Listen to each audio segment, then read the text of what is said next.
Hello, class. Well, today we're doing Marx. We're going to focus on the German ideology and the Manifesto. These are again part of Marx's early works, but in some sense, these are the two works in which you can get a much more comprehensive account of Marx's whole social and political theory, and also his theory of history. But before we go into these texts, let me just recap what we discussed last time, which is that Marx is trying to examine and understand, in the context of the society he's living in, the conditions for genuine human freedom. And to do this, he begins with a critique of religion, because religion, in some sense, contains the idealized aspiration for what true human life and fulfillment could look like, but it locates it in a domain or realm outside of worldly existence. It locates it in heaven or after salvation. And Marx wants to examine why religion, in this sense, is both a sort of recognition of our actual human alienation, oppression, domination, and in many ways a protest against it, insofar as it precisely tries to project onto this imaginary external realm the conditions for what a truly human free society would look like. But beginning with the critique of religion, he then goes on to a critique of politics, because the time again when he's writing, the world is transitioning into new modes of organization characterized by liberal constitutional states, and becoming a member of those states, that is having citizenship. Many would claim, specifically Hegel, that it reconciles the problem, that human beings arrive at a sense of community. Marx wants to argue that that is not fully the kind of communal autonomous life that humans can have, because actually in civil society, in society itself, the relations they have with each other remain antagonistic. Human beings continue to think of themselves as private individuals pursuing their own interests. They compete with each other and live in a kind of Hobbesian war of all against all. So Marx wants to think about a possibility of human social relations which are allow for conscious cooperation and rational, creative human will, and that the world we create, human beings recognize as consciously created by them together. So he will say that having political emancipation, having citizenship in a state without any kind of discrimination is not sufficient. In some sense, you have to resolve the problems that plague your social relations. So society requires a kind of transformation. So in order to do this, he's going to both provide a critique of society, of capitalist society specifically, because that is the context in which he's writing in, but also he will give you an account of, an overall account of human history itself. And Marx believes that all of human history is a progression through definite historical stages, where each historical stage is characterized by a specific social formation. Social formation is the term he uses to describe a social system in its totality, the whole framework of relations, institutions, etc., that characterize that particular society. So human beings, he would claim, in the German ideology, started in the initial stages to live in smaller communities, in families, then tribes, then over time moved on to different kinds of arrangement. And the kinds of arrangements, the three specific historical formations he's interested in are feudalism or feudal society, also called the old regime, then the transformation into capitalist society, that is the contemporary society we still live in some ways. And then he wants to examine whether or not there is a possibility to arrive at a genuinely free human society, which is socialism or communism. So how does he go about providing this kind of theoretical framework? He says that in order to understand any social formation, what is important is an analytical distinction between the base and the superstructure. Okay, these are technical terms, but we'll try to again go through them in a systematic way. So he believes that each social formation is really characterized ultimately by the social mode of production. That is how human beings are organized into definite frameworks of relationships in the productive process, in let's say, for shorthand, the economy. Okay, and everything else, law, politics, art, culture, ideas. All of this is part of the superstructure. And it is the mode of production, it is the social relations of production that actually determine and condition the superstructure. So to examine these systematically, let's begin with the mode of production. Mode of production for Marx is a certain kind of integration of what he calls forces of production and relations of production. Forces of production are everything and anything that contributes to the productive capacities of humanity. Okay, so this could include machines, technology, infrastructure, but also scientific knowledge. So he believes that forces of production are these means of production, everything that again allows us to be productive, in conjunction with our own capacity to work, our own labor. This is what constitutes the forces of production. But the point is that the forces of production by themselves intrinsically are not forces.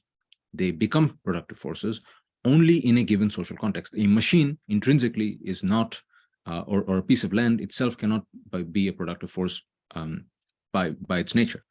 It becomes a productive force only when it exists within a framework of relations of production. Okay. So this is the integration of forces of production and relations of production.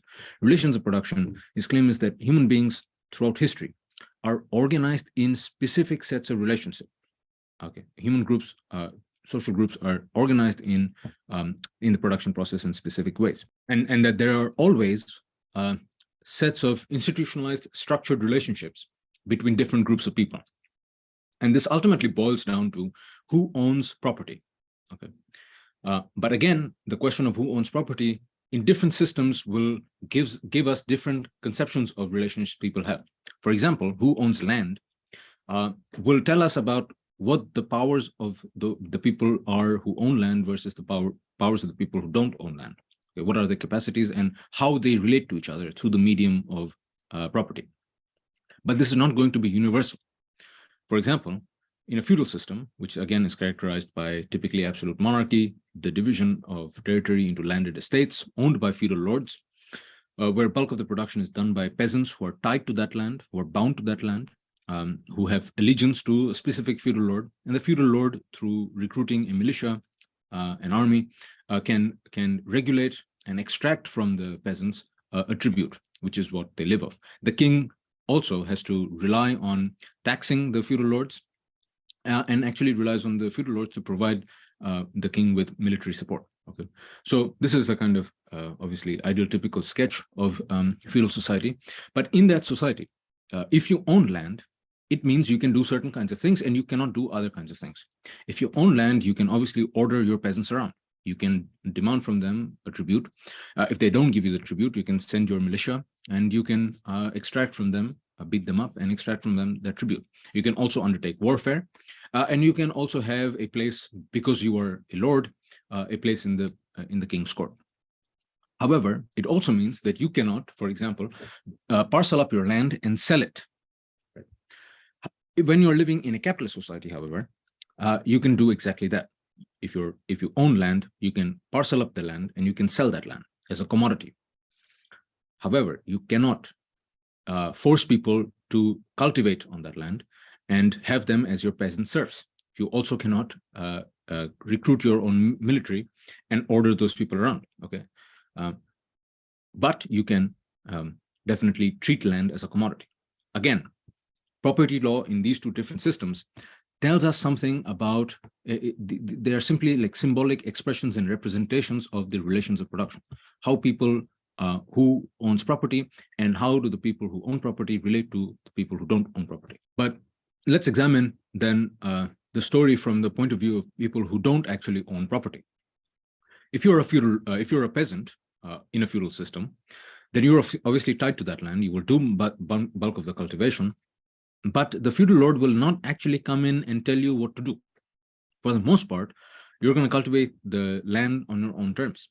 All you have to be concerned about is paying the tribute to the feudal lord in a regular basis. However, you cannot go to the feudal lord and say, I don't like you. I want to go and work in the estate of the lord next door, our neighbors. That is going to get your head chopped off, right? However, if you are a farm laborer, let's say, in a capitalist system where you don't own the land, you work on the farm, then you have to obey the instructions of the owner of that land. You're going to cultivate according to what they say, and you're going to grow what they want you to grow, and you're going to follow the procedures that they lay out. However, you can, in principle, go and tell your boss that you don't like them and you want to go and work for another company or another landowner, right? That is entirely possible. The landowner, in turn, cannot force you to or compel you to work for them alone. They cannot bound you to that land. Okay. So again, how property law and legal frameworks exist in specific systems tells us about how human beings exist in specific relations with each other in the process of production. Superstructure, on the other hand, so that's mode of production, relations of production and productive forces combined together gives you mode of production. Superstructure contains everything else: law, state, art, culture, and the rest. Now, there's obviously a huge, this is a huge battleground in terms of interpretation. People obviously have concerns about how deterministic Marx is in practice. The German word he uses, for example, in the contribution to the critique of political economy is bestimmen, which can mean either determined or conditioned. And I view it as conditioned. The point is that what you're going to have at the level of the superstructure is going to be marked off by the mode of production. It is very unlikely that in a hunter-gatherer society, you're going to have something like the modern state. Okay, it's unlikely that in a feudal society, you're going to have universal literacy. Or you're going to have modern art, film, and the rest. Okay, again, the kinds of things you have at the level of the superstructure, the kind of political organizations, political institutions, the kind of cultural forms, art forms, and the whole range of other kinds of social relations you have are going to be determined by the ways in which production occurs in a particular society. Right. So the mode of production, in this sense, marks off a range of possibilities for the kind of superstructure you have. The relationship between the superstructure and the base obviously is a complicated one, and we'll try to unpack that systematically. But now let's return to the mode of production and try to understand in Marxist terms how we can comprehend what a mode of production is. Okay. And this is a vast simplification. For Marx, there are kind of three fundamental questions that you have to ask to understand how a mode of production works. Okay. First is the question: who are the main actors in that system? What are the key means of production? That's one question. The second is, how is the surplus produced? How is it extracted? And the third is, what are the main contradictions? Okay. So we're interested, again, we're looking at, in some sense, the three most contemporary stages, or really we're interested in the feudal stage and the capitalist stage. These are, again, linked historically. We move from the feudal stage to the capitalist stage, and the capitalist stage contains a set of contradictions that Marx says will create the possibilities for a different kind of society. So who are the main actors in a feudal relationships, in a feudal mode of production? It is the feudal lord and the serf. Right? It is the feudal lord who owns the land and the serf who works on that land. Okay? In a capitalist system, the key actors are actually the capitalist, person who owns capital. We'll again try to unpack and understand what capital means, and also the worker. Okay, so Marx is always concerned with what we can call as the dominant mode of production in any system, in any social formation. In a feudal society, it is possible that there are remnants of tribal modes of production. It is also possible that there are rudiments of new kinds of production, things like artisanal guilds, or even other kinds of entrepreneurial practices that become really the basis and groundwork for the emergence of a capitalist society. Okay, but his concern is always with the dominant mode of production. In each social formation, there is always going to be the dominant mode of production, and in a feudal system, the dominant mode of production is the one is the feudal mode of production, which is, and the main class actors in that system are the feudal lord and the peasant serf. In a capitalist system, it is the capitalist and the worker, the bourgeois and the proletariat. Okay. This also determines and tells us something about what the key means of production are. What are the main means through which production happens? In a feudal system, of course, it's an agrarian society. Most of the bulk of the production happens on land. The peasant serfs cultivate the land, they grow crops, right? In a capitalist mode of production, again, just look at the world around you, the main means of production are actually capital. This can include, obviously, things like land, but also buildings, machineries, technologies. Again, just examine the world around you. The bulk of the production happens through workers working in different kinds of factories and industries, enterprises that are not necessarily based on agriculture and cultivation. Right? Now, this brings us to the second question. Who produces the surplus and how is it extracted? Now, first of all, what is the surplus? Marx claims that in every social formation, in every mode of production, there are the direct producers often produce enough for their own subsistence, but also produce something more, right? Things that they don't really need in order to survive. But in each mode of production, up till now, there has always been a mechanism of exploitation, that the surplus that each direct producers produce gets somehow appropriated. Somebody comes in and takes it away. In a feudal system, as we've already discussed, it is the serfs who do bulk of the production. They produce enough crops. Let's say they produce in a particular landed estate 1,000 bushels of wheat. They only need, let's say, 10 bushels to survive. The rest of it is actually appropriated by the feudal lord. Right? And the mechanism of this appropriation is really force. There can obviously be all these ideological justification that somehow the feudal lord protects the serf. The serfs owe some kind of moral obligation to the feudal lord. There can be all of these ideological justifications, but ultimately the exploitation happens through force. If the peasant serf refuses to give the tribute, then the feudal lord is going to send his militia and his vassals and knights, and they're going to beat you up and take away the tribute. Right? In a capitalist system, where technically everyone is free and equal, legally free and equal, that the capitalist and the worker are formally legally free, Marx claims that there's still nonetheless a mechanism of exploitation. Okay, the workers produce bulk of the surplus, and the capitalist, in a systematic way, gets the surplus in the form of profits. Okay. Even though in the system, the worker and the capitalist enter into relations through voluntary agreements, through contracts. Right? We'll again try to unpack how that exploitation happens. But for now, Marx's claim is that in each system, there's always a mechanism of exploitation, and it's a relationship that is characterized by one class, one of the dominant classes in that system, producing the surplus, and the exploitative class appropriating it through some means. Now, this brings us to the third dimension, which is the tensions or antagonisms or the contradictions of the system itself. There are two dimensions to this. One is what Marx calls class antagonism, and the other is systemic contradictions. Let's begin with class antagonism. Marx believes, first of all, that human beings are characterized or classified into different classes. And the class is something that is determined by the role you play in the production process. Ultimately, it's a question of who owns property and who doesn't own property. Okay? It's a relationship between the class of people who don't own property and the class of people who own the property, that is, own the main means of production in that particular system. Now, different sets of people, based on how they enter into the production process, that is, different classes, will develop different interests based, again, on what role they play in the production process. And for the most part, these interests are going to be antagonistic, not necessarily conflictual.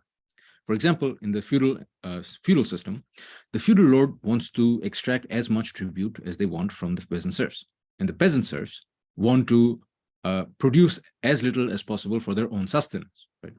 So their interests are necessarily antagonistic. Now, this again doesn't mean conflict. For example, in a slave system, where there's the master who owns the slave, and the slave is the one who does all the production, and the master again appropriates it through a force, the slave and the master are not necessarily always fighting. Right? There might obviously be possibilities for slave rebellion, or even in the feudal system, peasant rebellions. But even when there are no rebellions, even when there's no direct conflict, the interests nonetheless remain antagonistic. Right? One class of people wants to stop the exploitation, and one class of the people want to continue the mechanism of exploitation. In a market economy, in a capitalist economy, that is the stage or the social formation that comes after feudalism, obviously workers compete with each other, and capitalists too compete with each other. But the fundamental antagonism is the one that is tied to the mechanism of exploitation, which is, again, that the workers want to get most of what they own, what they produce, but the capitalists want to get most of the production in the form of surplus and profits for themselves, right? So the conflict is always, the relations between the workers and the capitalists are always going to remain antagonistic, right? So, however, this class antagonism is key and fundamental because in every society, the conflict that arises out of this class antagonism, the one that is tied to the mechanism of exploitation, those conflicts have the possibility of transforming the social formations of production. Okay, so there are obviously going to be other forms of conflicts in any given society based on many other things: nationality, wars, religion, and the rest. But the fundamental conflict is the one that is tied to the mechanism of exploitation, that is the class antagonism. Why? Because when this happens, it really can transform the existing relations of production. It can dissolve the existing relations and can create and lead to an alternative mode of social formation. So his claim is that when we transitioned historically from a feudal system to a capitalist system, it entailed precisely the conflict between a new class that was emerging in the womb of the feudal society, the new bourgeoisie, who went into battle, into political conflict with the feudal lords of the past, defeated them, and then created a new framework of social relations that allow for them to have and consolidate their own system. So this is the sense in which that famous line from the Manifesto, I'm reading now from page 473, the history of all hitherto existing society is the history of class struggles, right? So it doesn't mean that there are no other forms of conflict in society, but the principal conflict is always the one that is tied to class antagonisms in any given social formation. Okay. Now, the second dimension of contradictions of the system are really systemic contradictions. And this is a contradiction between the forces of production and the relations of production. Marx insists that in a particular social formation at a particular historical time, there is a certain kind of harmonious fit between the existing relations of production and the forces of production. For example, in feudalism, if you can imagine back in the 13th and 14th century, which means land is not a commodity, there is a nobility, or a bunch of feudal lords who have hereditary privileges, they have political and military power, they can, again, exploit the peasants peasants and serfs who work on that land. This system, at that particular point in time, given the existing productive forces, works, right? There's a harmonious correspondence between the forces and the relations of production. However, as we move to the 15th and 16th century, the 17th century, then the productive capacities in this society begin to increase and improve. As some serfs move to the cities, they acquire they establish new artisanal guilds, they engage in different kinds of production activities, and the first rudiments of a capitalist society begins to emerge, as he says, in the womb of the old society. Right? And gradually, by the 17th, 18th century, the existing relations of feudal society become obstacles and impediments for the productive powers that are developing in this old society itself. And hence, there is a need to fundamentally transform the relations and establish new kinds of relationships. Right? So this is what systemic contradiction is about. Systemic contradictions create a certain kind of crisis at the level of the economy, which finds expression in class antagonism and is translated into revolution. Like class conflicts breaks out when contradictions are crystallized and transformed and translated into political terms, where new classes, an emerging bourgeoisie in the old feudal society, understands what its own interests are and tries to undertake a revolution in order to transform the whole framework of relations of production. Right. So before I move on and talk more about the politics of Marxist theory, let me just return to this notion of the class. Right. This is a reformulation of the argument he makes, in a way, in the Jewish question. Then Marx really beginning in the 19th century. Marx is not the only one, obviously. There is a real fascination and interest amongst all the intellectuals of that time with this thing called the class, right? And really what is at stake here is that when you have this new modern society, where all members are, for the most part, citizens of a nation state. They have a formal legal equality, right? They're all treated equally under the law. How is it possible there still is massive substantive inequality, right? Why is it that people still remain unequal? That is, why at the level of society do people still have all forms of social inequalities? And this is what makes class a subject of study and inquiry. And everyone else, Marx claims before him, people like Adam Smith, David Ricardo, etc., they've all tried to confront and understand class, but they've not really understood it in a comprehensive sense. For them, class again remains purely a certain kind of economic relations, and Marx wants to claim that class has really become the basis of social and political power.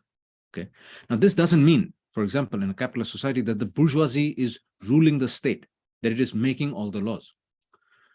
They are not the ruling class because they run the state. In principle, again, anybody from any background, any walk of life can become a politician, can become, just imagine again in the present context, can become a congressperson or become part of the Senate. But nonetheless, it's a capitalist society because the established powers, the established political authorities, etc., are preserving the relations of production that allow capitalists to be capitalists, right?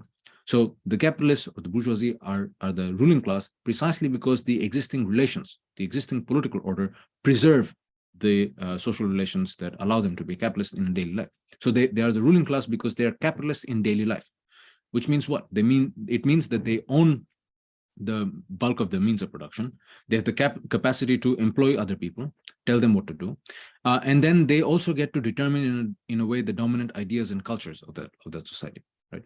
So in the realm of politics, groups are trying to compete for political power, but the groups and their interests are all shaped by things that are outside of politics. That is, they're rooted in, again, the mode of production and the relations of production. That is, the economic and social features and characteristics of a particular society are what ultimately shape what groups and what classes will contest for political power. And most of politics is ultimately rooted in people's economic and social interests. Right? So the whole movement of human history happens when there is a transformation of society, a transformation of the relations of production, where the dominance of existing classes is challenged by a new class, a new exploited class, which becomes the carrier of new ideas and acquires a growing awareness of its own interests and has a sense of its own political project. Right? So this transition from the feudal society to the capitalist society through events like the French Revolution and the American Revolution, in part is precisely that they're trying to change the whole relations of production. They're trying to change the ways in which the economy and society are organized. Okay. This brings us to the important discussion of ideology. Right? Again, Marx's claim is that different groups, based on how they're located in the production process, because of the way the modes of life they live, which are going to be very distinct, develop different forms of consciousness. And the forms of consciousness they develop will have a role in whether they reinforce or change the existing system. Okay. So in German ideology, he's trying to precisely give you an account of the social conditioning of people's thought and definitions and understandings of reality. Right? So different social groups based on different positions in the social relations will develop different ideas. They will interpret the world in different ways. So, and in a society where there are always antagonistic relations, up till now, all society, all social modes of production are characterized by class antagonisms. There are going to be very sharp differences in the ways in which different groups interpret and understand the world. So let me read from page 154. This is from the German ideology, where he's giving you a kind of account of what ideology is. There are multiple aspects that come out in this small passage. The production of ideas, of conceptions of consciousness, is at first directly interwoven with the material activity of the material intercourse of men, the language of real life. This is crucial. If you're a feudal lord, the way in which you live your life is going to shape the way in which you understand your own privileges, you understand your relationship to others, and you acquire a different lifestyle, a different culture. and it's going to be very different from the culture, the lifestyle, the understandings of reality amongst the peasant serfs who work on your land, right? This is also true in a capitalist society. The capitalists, just again think about your lifestyle, how you live. For the most part, I assume in order to survive, you have to work, you have to sell your labor, you have to be employees of somebody who's able to purchase your labor power, right? You're always going to work for an employer, and your lifestyle and your culture and the ways in which you understand the world are going to be shaped by your life experiences, the way in which you live your concrete life. And that's going to be different from the employers who can hire you, right? So if you work for Amazon, for example, the life of the worker at Amazon is going to be markedly different from the life of Jeff Bezos, right? So he says, conceiving, thinking, the mental intercourse of men appear at this stage as the direct efflux of their material behavior. The same applies to mental production as expressed in language of politics, law, morality, religion, metaphysics, etc. of a people. So concerns and conceptions of morality, law, politics are all going to be shaped by how you live your concrete material life. That is how you engage and live your economic life and how you're embedded in those relations of production. Men are the producers of their conceptions, ideas, etc., real active men as they are conditioned by definite development of their productive forces. Right? They're conditioned by the definite development of the productive forces and of the intercourse corresponding to these up to its furthest forms. Consciousness can never be anything else than conscious existence, and the existence of man is their actual life process. If in all ideology men and their circumstances appear upside down, now this is the crucial bit.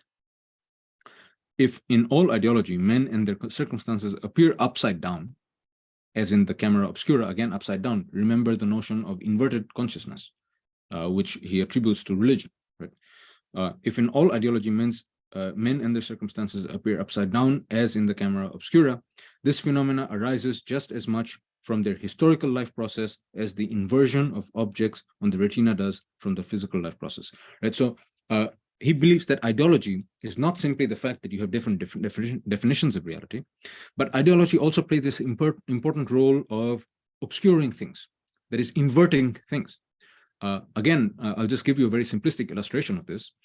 In the world we live in, the dominant kind of cultural forms and narratives we encounter obviously always privilege the success stories of capitalists. Right? In some ways, we live in the world of celebrities and capitalists, powerful people who we claim have shaped the world, even though we know that Amazon works or Apple works or all of these big tech giants who create new kinds of things that transform again our social relations. All of these work precisely because of the workers who work in these companies. Nonetheless, somehow in the narratives, we tend to attribute some kind of special providence to the capitalists and the owners, right? So this is the kind of inversion again that is happening in the way in which we perceive worlds, right? The dominant cultural forms, ideas, etc., that we encounter obscure our understanding of the world. But this distortion, it also plays a second role, which is that it makes us alienated. We fail to recognize that the world we are creating is our own creation. Right? Why? Because even people who are unhappy in this kind of system find it really hard to imagine alternatives. The modes of life in the society become so pervasive that we simply begin to accept this as just as how things are, right? That it's impossible to escape them. So this is the sense in which he claims that the ideas of the ruling class are in every generation the ruling ideas. The ideas of the ruling class in every generation are the ruling ideas. Now, this doesn't mean, again, that it's simply a propaganda, right? It goes deeper than that. That in society, in class societies, where there are sharp class antagonisms, where there are groups of people who are able to dominate because of the ways in which relations are organized between people, it becomes harder and harder to grasp the world as it is, right? You're always going to have some kind of limited and partial view of the world and understanding of the world. However, there's always going to be new modes of production, new kinds of life processes and modalities that develop in every system, because it's a system that is always in motion, it's dynamic. And these new ideas are going to be adopted by classes that are typically dominated. And then they're going to be able to create a new vision and alternative conception of reality and then undertake a certain kind of revolution that transforms the existing relations of production. Right? So it's a system that is always in dynamic motion.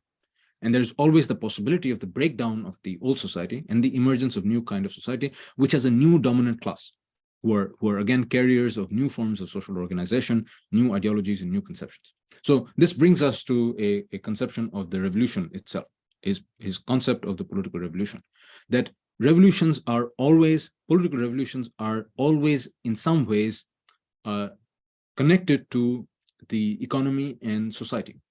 That political revolutions, in a fundamental way, if we don't just look at the surface, involve a transformation of the ways in which we live our lives in society.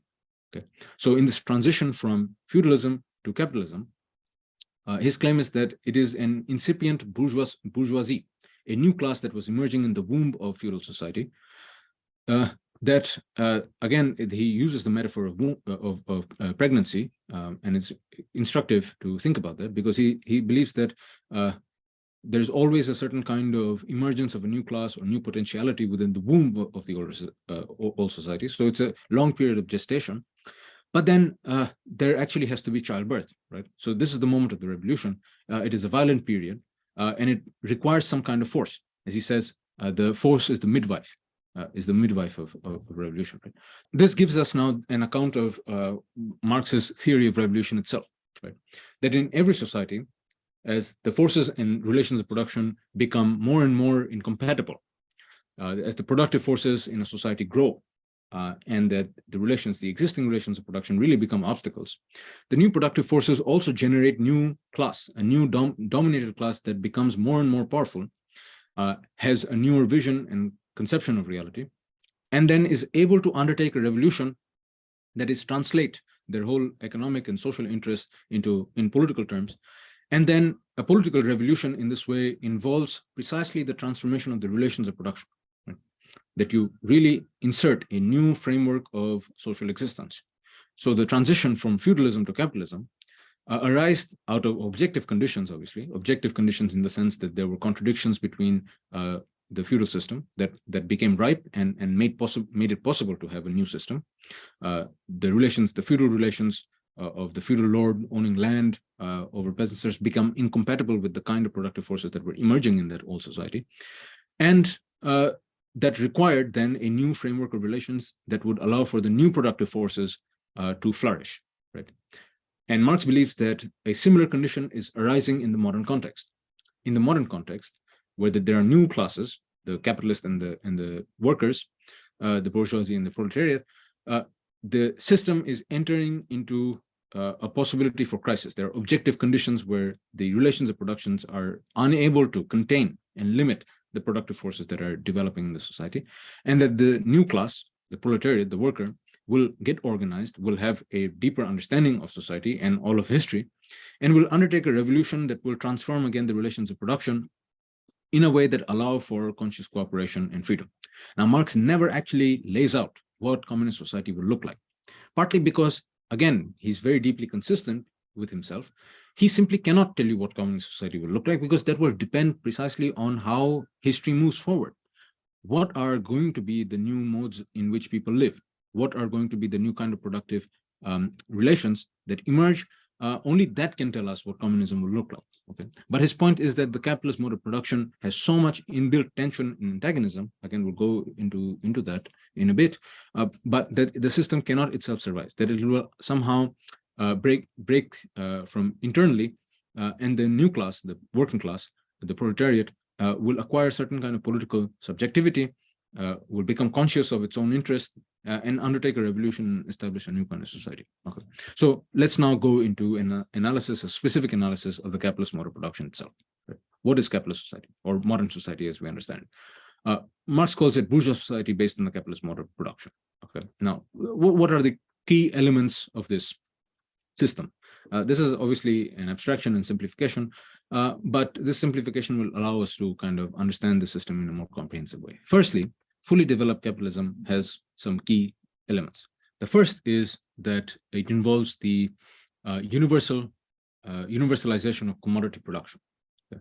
That almost everything you need or want is something that you can buy on the market as a commodity. This is, again, historically unprecedented.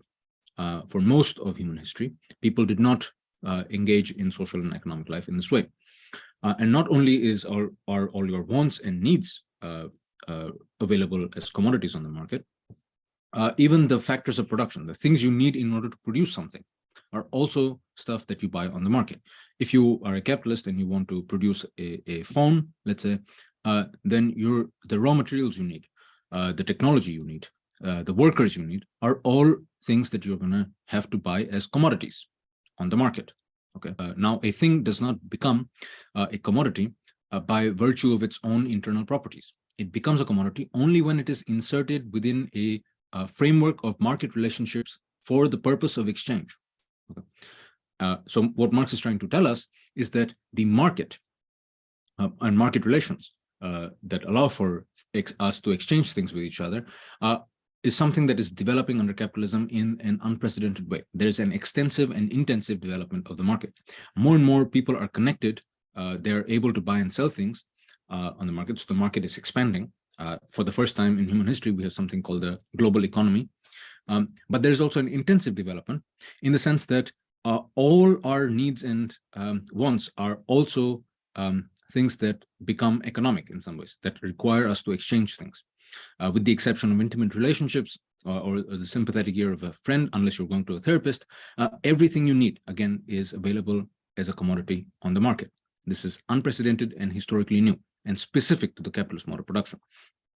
The second important dimension of capitalism is industrialization. Now, this again does not mean simply technology or technological advancement. That's something that people try to, that's a kind of truncated understanding of industrialization that people have. What Marx means is that production happens in a specifically capitalist way. That is, you have large-scale organizations which are technologically dynamic, and they organize production in a way where the capitalist is able to buy all the factors that they need as commodities and organize it within the enterprise in a top-down, rational way with a detailed division of labor. Just think about Taylorism, for example, right? The Ford Motor Factory.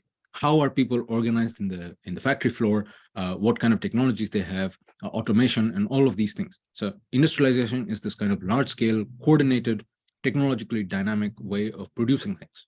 This is, again, unique to capitalism. For most of human history, people did not produce things in this way. Finally, the key actors are capitalists and the bourgeoisie. Okay, they're the main actors. There are obviously others. You'll still have many different people playing different kinds of rules, petty bourgeoisie, a lumpen proletariat. These are all categories that Marx used. But the key actors, the distinctive logic of the system requires the workings of these two classes, a capitalist class and a working class. Right? A capitalist class that owns bulk of the resources as capital, and a working class that is able to be employed by the capitalist, right? So a capitalist is somebody, before I come to the specific meaning of what it means to be a capitalist and what it means to be a worker, a bourgeoisie and a proletariat, let me just say that Marx actually makes a really remarkable analysis here, and we'll try to understand what that means. But for now, let me just read out from page 474.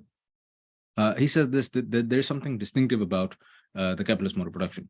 Our epoch, the epoch of the bourgeoisie, this is from page 474, possesses, however, this distinctive feature. This is unique from other modes of production in the past. This is not how things happen under feudalism or agrarian society or tribal society.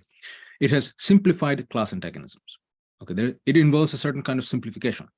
Okay, society as a whole is more and more splitting up into two great hostile camps, into two great classes directly facing each other, bourgeoisie and the proletariat.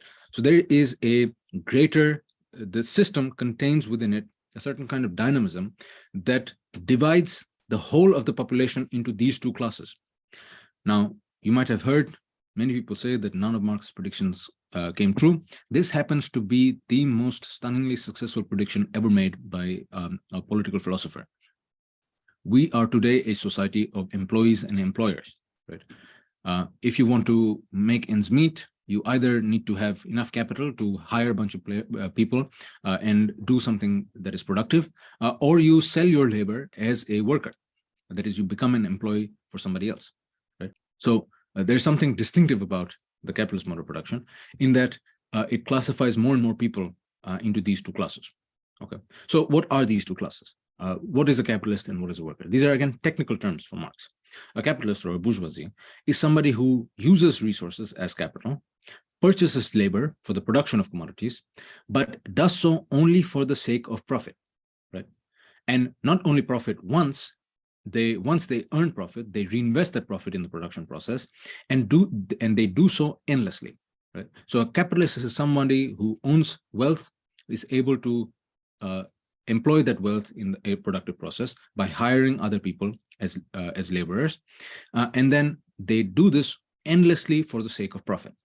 Endlessly for the sake of profit, right? If you stop doing this, then you stop being a capitalist. A worker, on the other hand, again, the notion he uses is proletariat. It's a technical term. Again, it has to do with the role you play in the production process, is somebody who's able to sell labor as a commodity for wage. Okay, this should again strike you as absurd. And Marx's point is that this is absurd.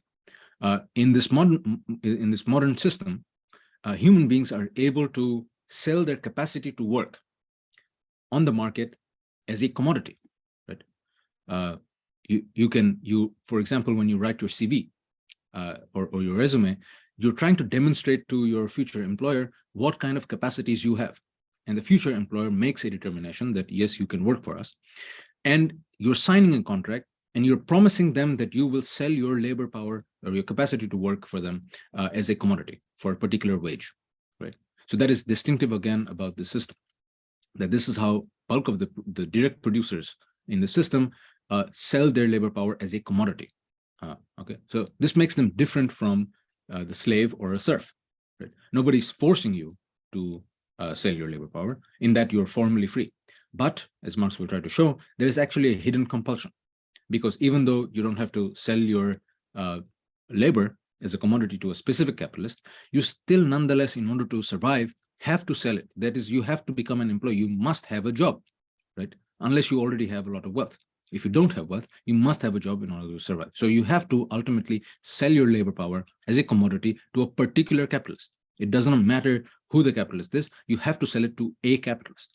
Now, the distinctive feature of this system is that a capitalist does all of this. A capitalist undertakes a productive enterprise only if it gives them profit, only if it makes them profit. So they too work under the pressures of the system. Okay, they are also in the grips of the system, because if they cannot make profit, then they stop being a capitalist. So everything they do has to be from the point of view of making profit.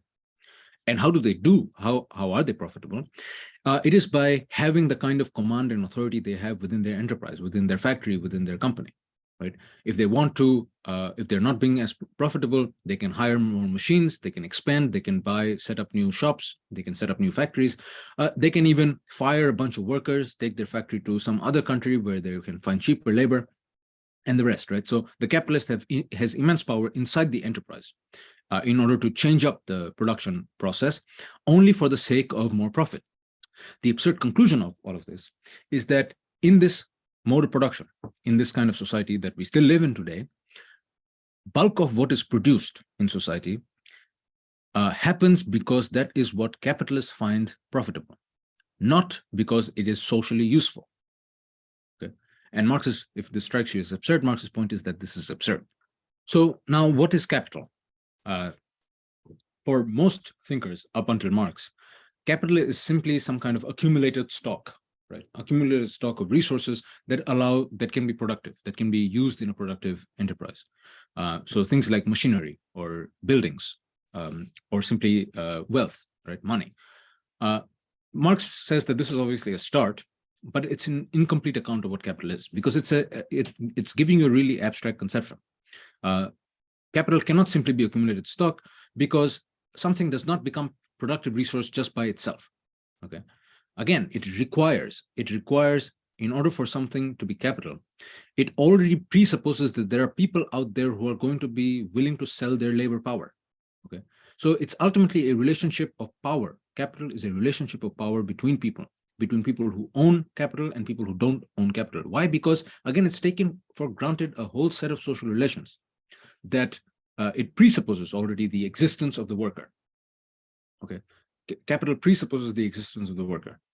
Capitalism only works if the capitalist who owns these means, who owns all of this capital, exists, and then there's a vast bulk of people out there in society who do not own property, and in order to survive, they have to sell their labor power as a commodity, right?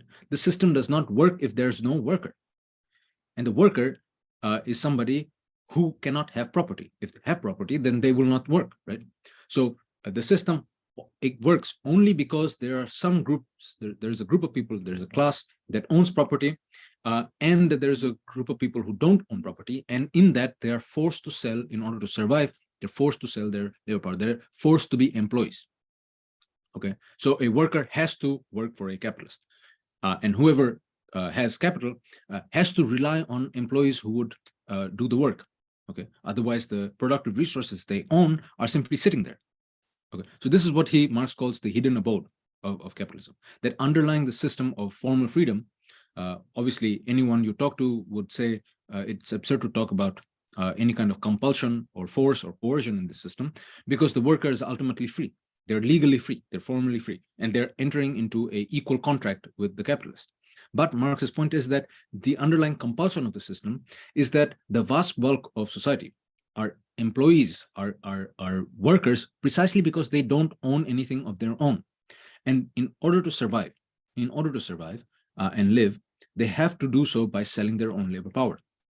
Okay, so the system requires a critical mass of people without property, without capital, who are going to be able to sell their labor power. Okay, so this is where the whole argument rests on, because Marx is saying that the system is a system of exploitation because the capitalist is able to hire a bunch of people who don't have capital, who are forced to sell their labor power, because in order to survive, they need money, they need wages.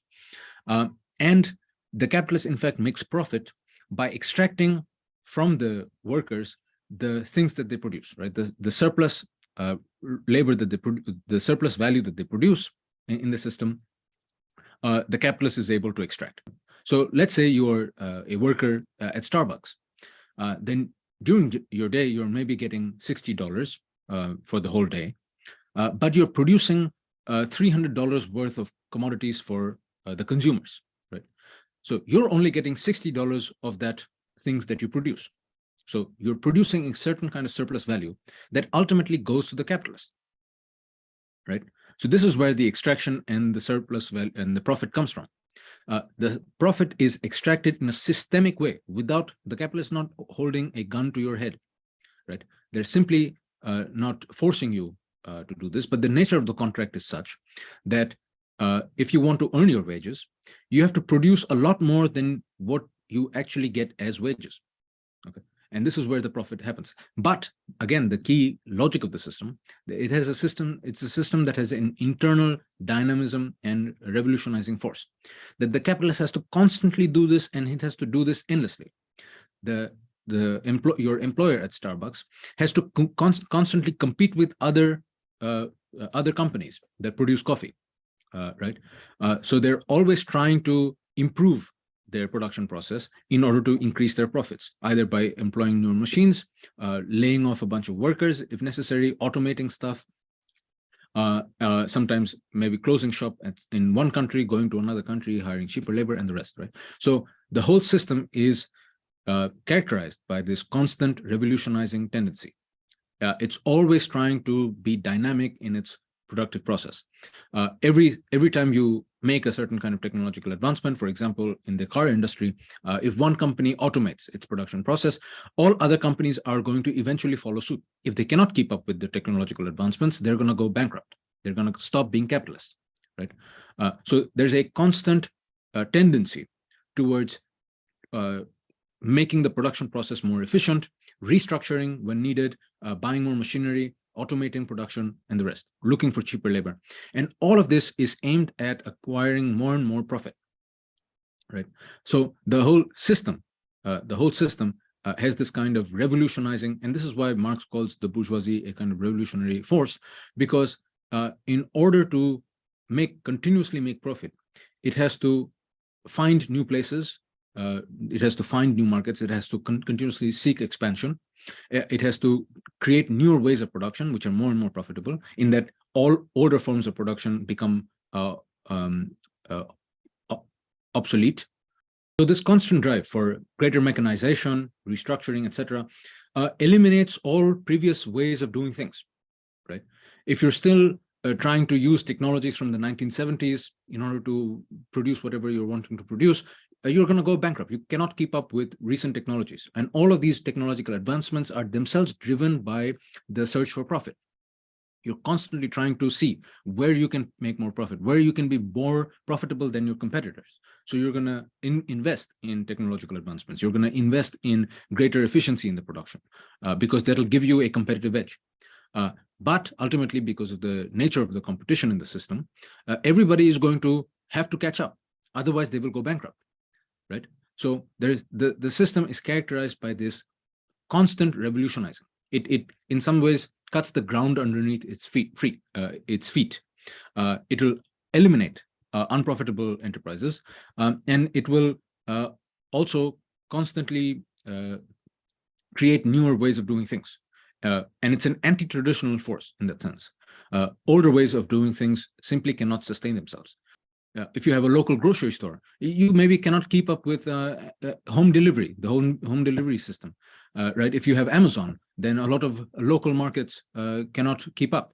So it's a system that continuously eliminates older forms of doing things. There is a famous notion by Joseph Schumpeter, who was not a Marxist, but he was a good reader of Marx, and he would call capitalism the gale of creative destruction. Gale of creative destruction. It's a Marxian formulation because what he's trying to say is that this system works by continuously creating new ways of doing things and destroying older ways of doing things, right? And the dynamism of the system is such that it often leads to a whole range of crises, right? That there are always going to be periods where there are going to be profound crises where, again, older forms of older businesses who cannot keep up competitively are going to go bankrupt. So this brings us to a major argument of Marx, which is about, again, the nature of the capitalist system itself. And he says, the bourgeoisie cannot exist without constant, this is from page 476. It's a very important passage. The bourgeoisie cannot exist without constantly revolutionizing the instruments of production and thereby the relations of production, and with them the whole relations of society. So the capitalist, in the search of profit, is constantly always already changing the relations of production, right? Constantly new ways of doing things. Again, just think about the world you live in, your childhood and to now, your reliance on phones, your reliance on the kinds of technology you have now. The way in which you live your lives is constantly transforming. Why? And why is it happening? It's because the capitalist class is trying to search for new profit. And in searching for new profit, it's creating newer technologies, and it's constantly creating this kind of dynamic world where the ways in which you live your lives is transforming, right? Conservation of older modes of production in unaltered form was the first condition of existence of all earlier societies, right? If you're living in a feudal society, then you're not thinking about how to transform, how to become more productive. If you're a peasant serf, you're not thinking about how do I produce more. If you're a feudal lord, you're not thinking about how can I make the land where my peasant serfs work more productive. That is all unique to capitalism. Constant revolutionizing of production, uninterrupted disturbance of all social conditions, everlasting uncertainty and agitation distinguish the bourgeois epoch from all earlier ones. Right? This is the key characteristic feature of capitalist society. All fixed, fast-frozen relations with the train of ancient and venerable prejudices and opinions are swept away. All new-formed wants become antiquated before they can ossify. All that is solid melts into air. All that is holy is profaned. And man, at last, is compelled to face with sober senses his real conditions of life and his relations with his kind. However, in this dynamism, in this constant revolutionizing, in this constant production of uncertainty, where people are always living a kind of precarious life, a new company might decide to just come in and disrupt older modes of production. A company might decide to shut down and go to some other place. People will lose jobs. All of this, or a company might decide to completely automate their production, so people will lose jobs. So all of this uncertainty, all of this corrosive rationality, which is driven again by the search of profit, however, has an emancipatory potential in that it makes the working class aware of the system itself. Right? They become more and more aware of what is happening in the system. And this is where Marx locates the possibility of a genuinely proletarian revolution, which will transform the existing relations of production and create a new framework of society. But this happens because the workers slowly become more and more aware of the nature of their exploitation and their system and the workings of the system. And this also is a long drawn-out process of history, but he views that there is a certain kind of imminent logic in all of this that will lead to a working class revolution. Now, how did this happen? What is important is that it is the bourgeoisie that is, in fact, responsible for creating this working class as a political subject. First, it does so by actually relying on the working class and the working to make its own revolution. And second, in bringing all of these, in creating a kind of global market, in expanding its production, it actually unites and organizes the workers together, right? So this is an analysis he develops in the later part of the manifesto. He says the proletariat goes through various stages of development. This is from page 480. With its birth begins its struggle with the bourgeoisie. At first, the contest is carried on by individual laborers, then by workpeople of a factory, then by operatives of one trade in one locality against the individual bourgeois who directly exploits them. So at first, the workers will only try to defend their interest against the one capitalist who hires them, right? But gradually, they become aware of the fact that their interests rely not only on their particular boss, but on the boss, on the class of bosses as a whole, right? On the capitalist class as a whole. With the development of industry, the proletariat not only increases its number, it becomes concentrated in greater masses. Its strength grows, and it feels that strength more. The various interests and conditions of life within the ranks of the proletariat are more and more equalized in proportion as the machinery obliterates all distinctions of labor and nearly everywhere reduces wages to the same low level. The growing competition amongst the bourgeoisie and the resulting commercial crises make the wages of workers ever more fluctuating. The unceasing improvement of machinery, ever more rapidly developing, makes livelihood more and more precarious. The collisions between individual workmen and individual bourgeoisie take a more character of collisions between two classes.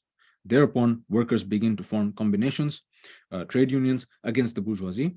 They club together in order to keep up the rate of wages. They found permanent associations in order to make provisions before their occasional revolts, right? So workers become more and more conscious of the fact that their battle is with the capitalist class as a whole, and in order to preserve their interests, they will band together, form unions, and ask for higher pay. They will limit the working hours of the day. They will ask for certain kinds of benefits. Again, you see this happening, but this is not going to be sufficient, Marx claims, right? Because ultimately, the system has this kind of internal dynamism that is bound to lead to systemic crises.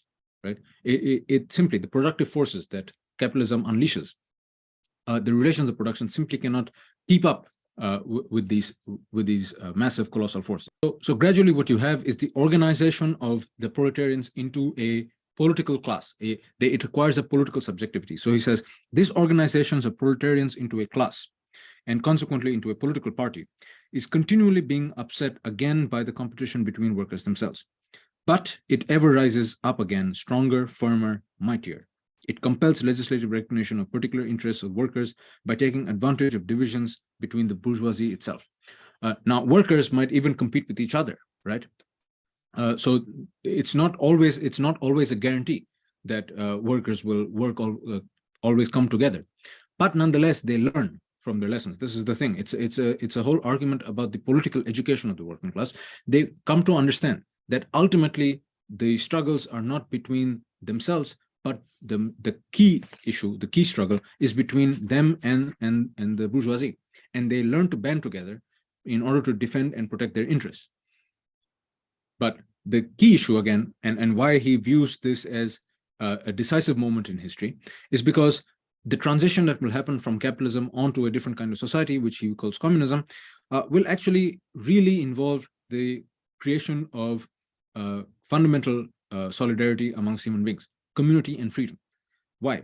And he says, all the preceding classes, this is from page 482, all the preceding classes that got the upper hand sought to fortify their already acquired status by subjecting society at large to their conditions of appropriation. The proletarians cannot become the masters of productive forces of society except by abolishing their own previous modes of appropriation, and thereby also other previous modes of appropriation. So there's something distinctive about the fact that of a proletarian revolution. It will not create a system that will allow for appropriation because it itself is the class that is exploited, right?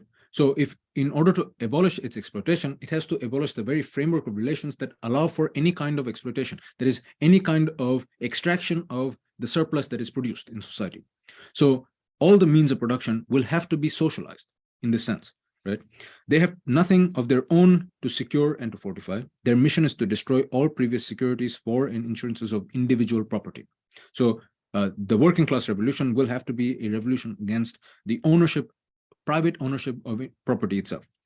All previous historical movements were movements of minorities or in the interests of minorities. The proletarian movement is the self-conscious, independent movement of the immense majority in the interest of the immense majority. Okay. Now, the key dynamic of this argument is that this is something that is, again, immanent in the logic of the system itself. Okay. Hitherto, every form of society has been based, as we have seen, on the antagonism of oppressing and oppressed classes. But in order to oppress a class, certain conditions must be assured to it which it can at least continue its slavish existence. The serf, in the period of serfdom, raised himself to the membership in commune, just as the petty bourgeois, under the yoke of feudal absolutism, managed to develop into a bourgeoisie. The modern laborer, on the contrary, instead of rising with the progress of industry, sinks deeper and deeper below the conditions of existence of his own class. Now, the very system which is trying to seek more and more profit will make the workers more and more precarious. It will try to reduce, and wherever it can, wages. It will try to find cheaper labor wherever it can.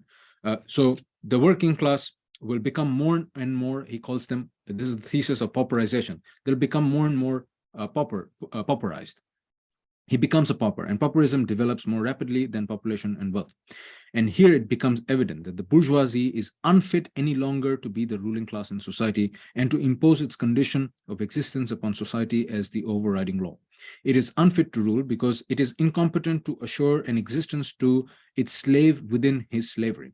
So the system begins to break down because the working class is simply so impoverished that the capitalists can no longer sustain the system. The very people who allow for the profits of the system become more and more impoverished and become more and more unable to sustain themselves. Right. So that's why the system, in some sense, kills itself. It has its own seeds of destruction. It is unfit to rule because it is incompetent. Right. The capitalist cannot assure to the very people it dominates, the workers, a good life. Okay, that it has to feed him instead of being fed by him. Right? Society can no longer live under this bourgeoisie. In other words, its existence is no longer compatible with society. And at the bottom of that passage, the development of modern industry therefore cuts from under its feet the very foundation on which the bourgeoisie produces and appropriates products. What the bourgeoisie therefore produces above all is its own grave diggers. Its fall and the victory of the proletariat are equally inevitable. So this is the aspect of his claim that obviously one would find most problematic, because he's writing in the 19th century and we still live in a hyper-capitalist world where this is the way in which most of the production happens, but clearly there is no universal working class revolt against the system.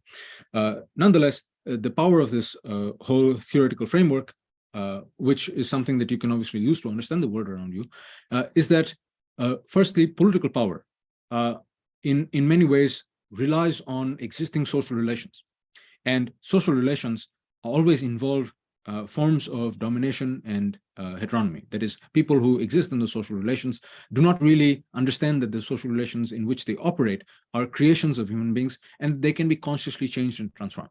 Right. So in order to have a revolution, in order to have established true human freedom, one has to revolutionize the ways in which societies are organized and how people relate to each other in society. And this requires us to deal with the problem of the modes of production.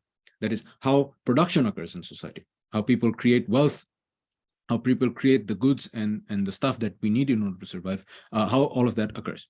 And once that is socialized, that is, once we are able to do that in conscious cooperation with each other and understand it as part of a human community, only then can there be a revolution, and only then can there be human emancipation. And Marx believes that this can only happen through a kind of working class revolution, because the working class is such a class that does not own anything of its own, and in order to have its own interests preserved, it will obviously create a system where it shares collectively. It shares collectively the very productive resources of society. So that is, in a way, Marx, who's giving us a very profound critique of a capitalist society, but also making us understand how capitalist society links together a longer historical process of class struggle, which will ultimately be transcended into a society which would be ostensibly classless. Okay, whether or not this has happened or will happen is something obviously is not something that we can resolve in this class. But that's it. That's where we end with Marx.